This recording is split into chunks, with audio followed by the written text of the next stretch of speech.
Okay, so with Manu, Chander, after the excellent paper you just gave on that panel, I really enjoyed that. Just wondered, for those who weren't able to attend, if you could just explain a bit about what your paper was on.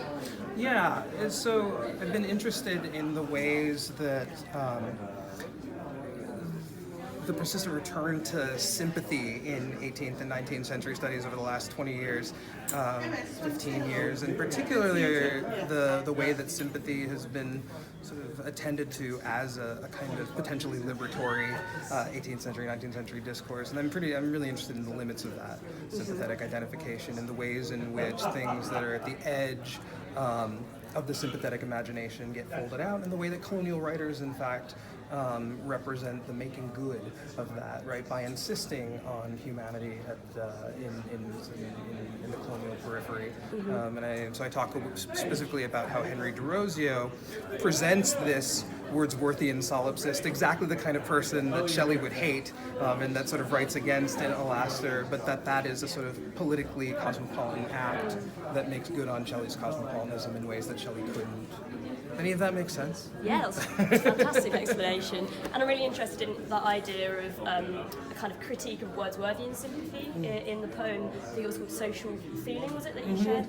And how do you think that might relate to Keats? Because obviously we have a big poet who is also reacting to Wordsworthian solipsism in ideas of sympathetic identification. Yeah. I talk about Keats in Brown Romantics. I think Keats's relation to sympathy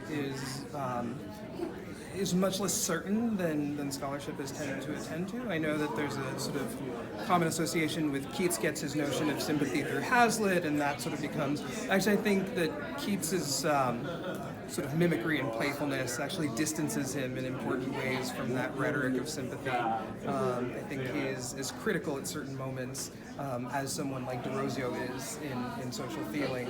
So I discussed that in the last chapter of Brown Romantics. And do you see correlations with the odes, because there's some real similarities in language with Ode to Nightingale and Psyche particularly? Yeah. No, as Dan said during the thing, Derozio was called Indian Keats during his time.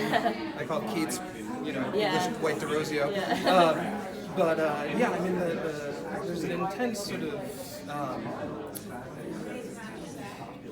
set of common concerns, and in particular, I think the turn away from pathos toward aesthesis, right? Two Greek words that both translate roughly to feeling, but I think you can trace those in both Derozio and Keats, right? So Keats is rejecting sympathy in, for example, his letter to Mariana Jeffrey, where he says, no, I wouldn't possibly want to go be on an Indiaman, right, take a position as a medic, because I couldn't imagine being with all those people with whom you could possibly share nothing, right? So he's actually exploring the limits of what sympathy with others can sort of do there, and I think something similar is happening in the Derozio poem, where he's saying, all right, I'm done with the outside world, let's go inward. But the alternative he's posing, this is something I draw out in a sort of longer argument, is aesthesis as a means of connecting with others, right? To connect through the aesthetic rather than through the pathetic. And I think Keats is able to articulate that actually in ways that Shelley cannot. Or at least the failure of it at times. Thank you so much, that's really interesting. Thank you so much.